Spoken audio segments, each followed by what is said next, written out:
Seigneur, merci pour la vie. J'étais malade.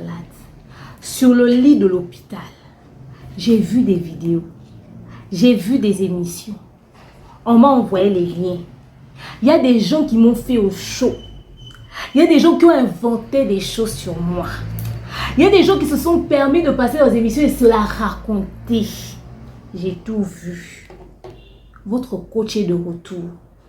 Les lourds dossiers sont là. J'espère que vous êtes prêts. Attachez vos ceintures. Et Dieu, ma bouche, Seigneur, permet que dans cet élément-là, je fasse pas fort. Allons-y.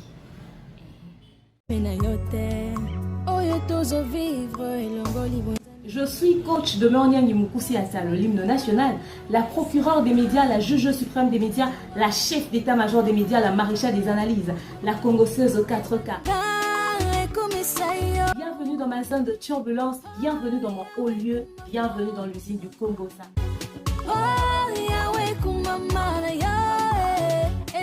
Si on n'est pas là pour plaisanter, installez-vous, abonnez-vous, likez et n'hésitez surtout pas de partager massivement le lien.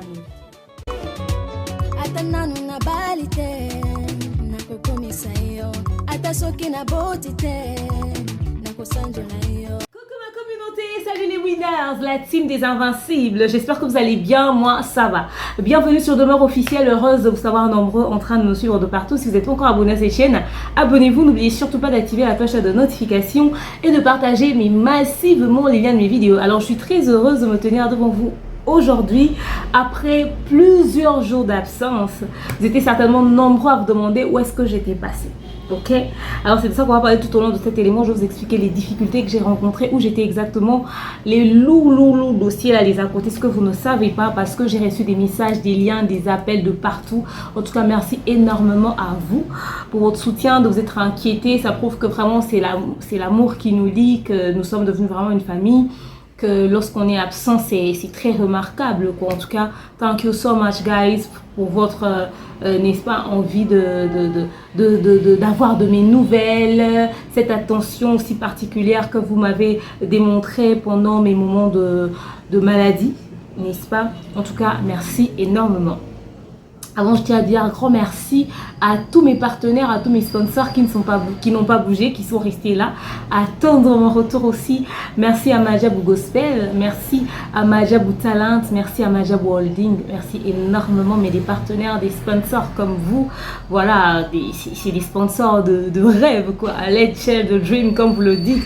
Vous nous faites vivre un rêve, n'est-ce pas, au-delà de partager le rêve, mais vous nous aidez à palper le rêve, à rendre ça réel, à rendre ça concret. Thank you so much Majabou Holding. Merci énormément à tous mes chefs de Majabou Gospel, du responsable du tout premier au tout dernier. Merci à vous pour les appels, le soutien moral et tout. Thank you so much. Merci à mes parents adoptifs. Merci à Papa Roy Bondo, merci énormément, et à Maman Mariam Bondo, merci à vous. Vous êtes des parents magnifiques, adorables, qui n'aimeraient pas avoir des parents comme vous, hein. Vous êtes juste waouh, que Dieu vous bénisse abondamment. Merci à la tata de ma fille, Tata Popo la Closette, d'avoir été toujours là constamment, mais omniprésent, quoi. Merci beaucoup Tata Popo, t'es un amour, merci énormément. Chief, Chief, est-ce que vous pouvez aller banga Chief? Merci beaucoup à mon chief, Monsieur Arissos Nzouzi, d'avoir été de loin très présent. Merci énormément, merci beaucoup, hein, n'est-ce pas? Un chef comme vous, c'est toujours un plaisir de l'avoir. Merci à mon fou, mais le tonton de ma fille, le plus fou. J'ai rencontré des gens de ma vie, mais Ira Ramsès est exceptionnel. Merci d'avoir été là, présent à côté de moi à l'hôpital. Tu étais là, tu m'as tenu la main, tu m'as rempli des fous rires. J'étais malade, mais tu m'as fait rigoler. Merci Ira Ramsès. À la veille de ton voyage, mais t'es passé à l'hôpital, passé du temps avec moi. Merci énormément. Merci beaucoup. Merci Ambassador Communication. Merci beaucoup parce que Ambassador Communication ne m'a pas lâché d'une semelle. Je voulais dire merci beaucoup à vous. Merci à Jerry Kada. d'Ambassadeur Communication. Merci énormément. Merci au boss d'Ambassadeur, le King Akem, Mobutu, le maréchal, my manager. Merci à toi énormément d'avoir été présent à chaque seconde près. Mais franchement, sans vous, je ne sais pas ce que je serais devenue sur ce lit d'hôpital. Thank you so much. Vous étiez présents, vous étiez là, vous étiez actifs, mais dans tous les sens. Merci ambassadeur. Merci beaucoup, beaucoup, beaucoup, beaucoup, beaucoup. Merci à maman Malienne. Oh, pour une hygiène intime parfaite. Merci énormément maman Malienne d'avoir été présente. Ok, merci beaucoup, beaucoup maman Malienne. Merci énormément. J'attends mes cadeaux. Merci, voilà. Et ACM Business, ok, Mobimba.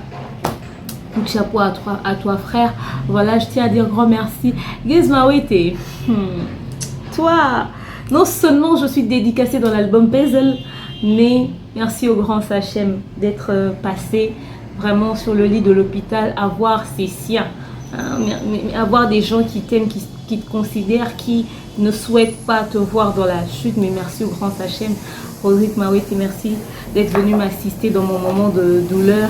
Et de loin, de près, c'est un très gentil papa. Il s'appelle Daddy Mike Kalambay. Hey, papa Mike! Papa Mike!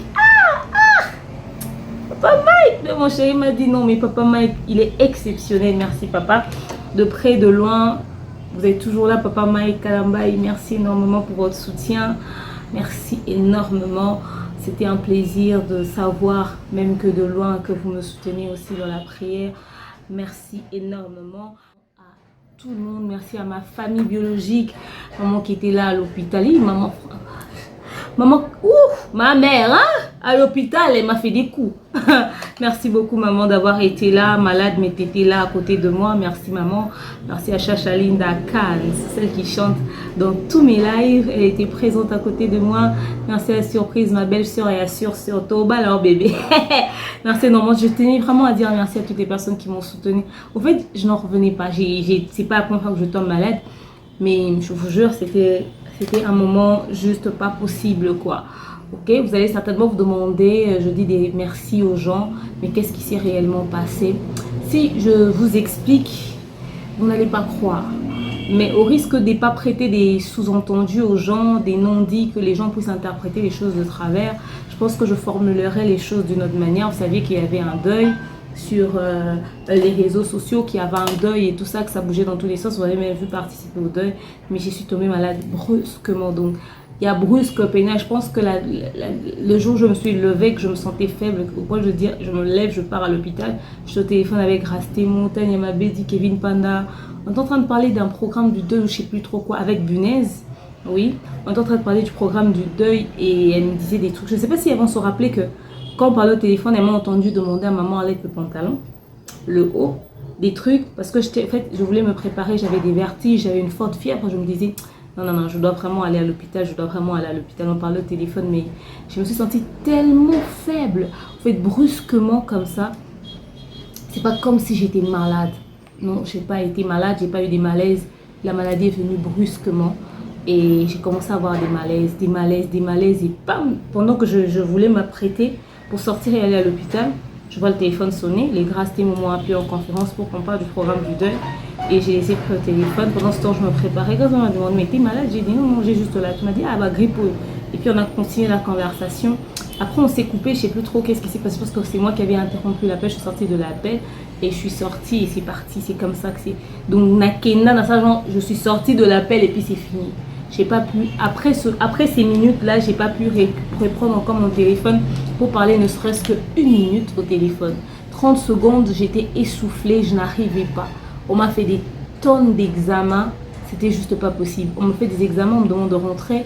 J'arrive à la maison, mais la nuit était juste pas possible. Je repars encore à l'hôpital et on me retient finalement, on m'hospitalise. Je vous jure, c'était juste une folie. Et la manière dont j'étais, j'ai jamais été comme ça, quoi. Je me rappelle pas de la fois où j'étais vraiment comme ça. C'était ouf, c'était flippant, c'était effrayant, c'était... You know, mais c'est quoi ça? Qu'est-ce qui se passe? Pourquoi je me retrouve dans cet état, au fait? Des perfusions, des piqûres, même Era Ramsès m'a dit, mais comment tu as réussi à tomber malade à ce point? C'était juste pas possible.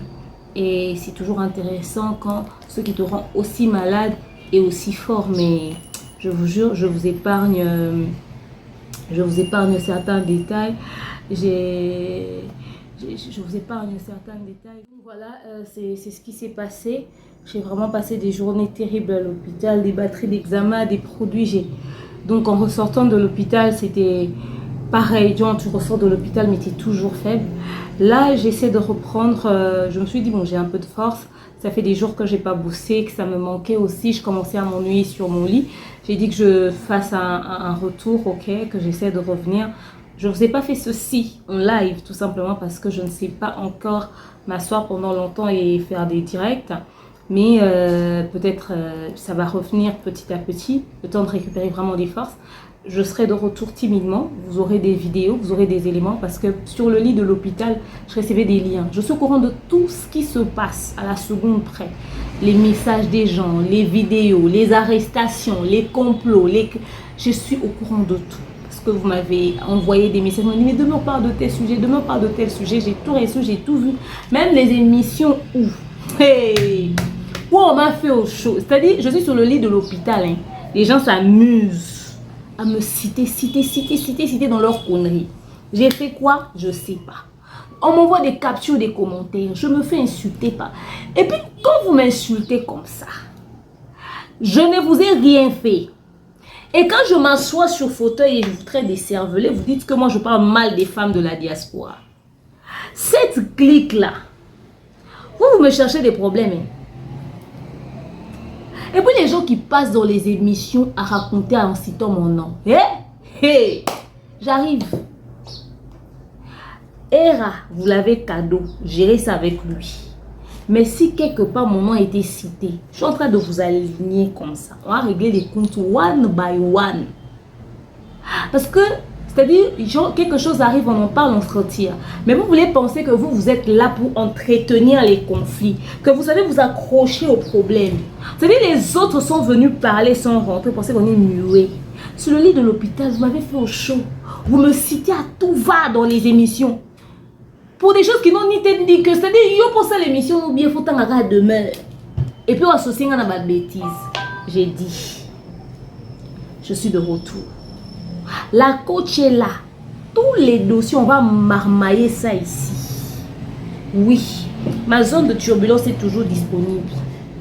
C'est vrai, hein, les lives, peut-être je ne vais pas reprendre tout de suite. Mais les vidéos, vous allez les consommer, vous allez les avoir au chaud, sur la table, bien dressées.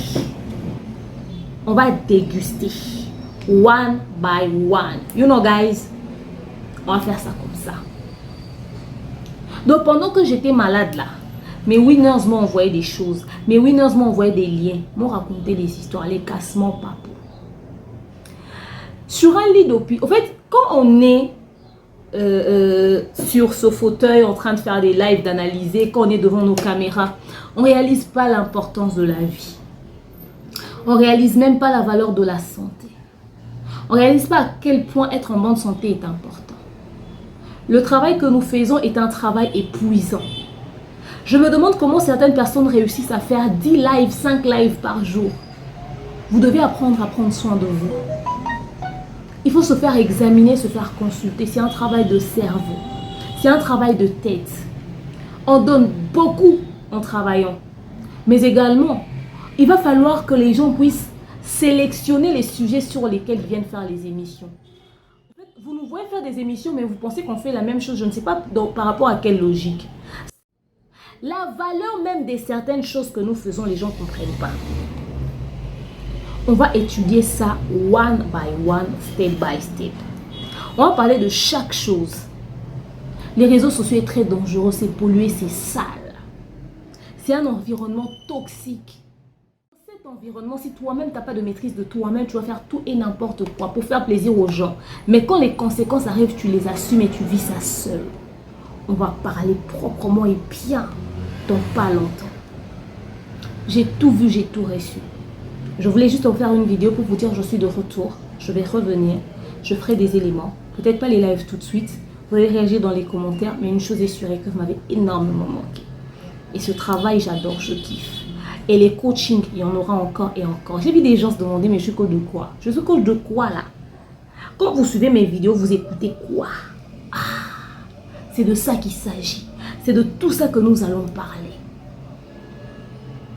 On va décortiquer la marmaille au fait.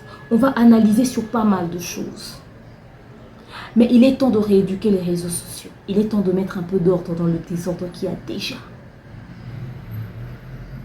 Il est temps de rendre propre cet environnement. Et on ne peut pas le faire seul sans vous.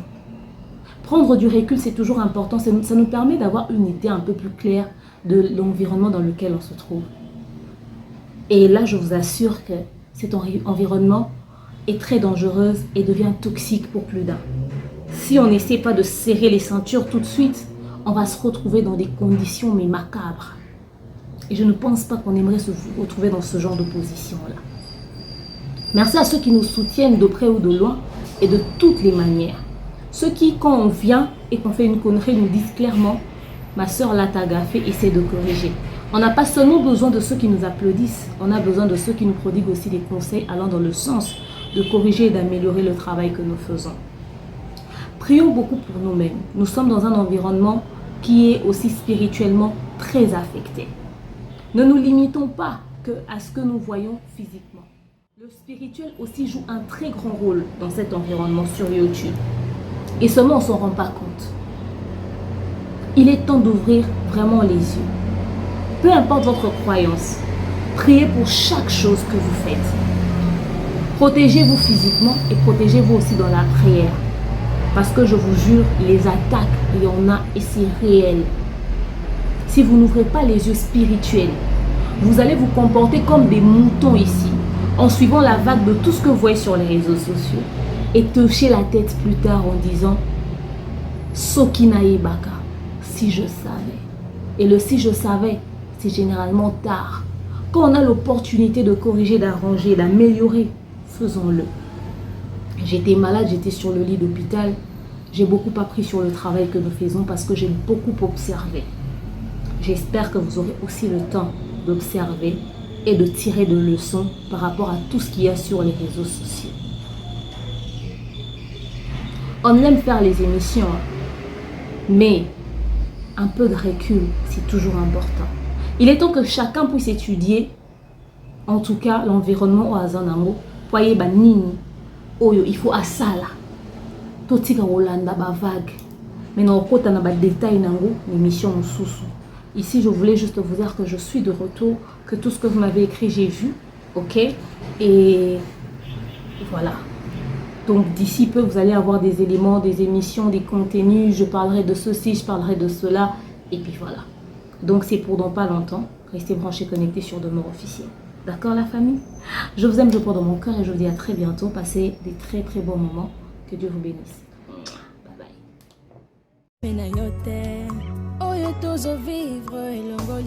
Je suis coach de Meoniang Mukusi Assa, le l'hymne national, la procureure des médias, la juge suprême des médias, la chef d'état-major des médias, la maréchale des analyses, la congosseuse 4K. Bienvenue dans ma zone de turbulence, bienvenue dans mon haut lieu, bienvenue dans l'usine du Congo.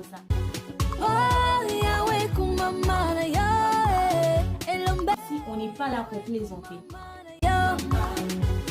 Installez-vous, abonnez-vous, likez et n'hésitez surtout pas de partager massivement les liens de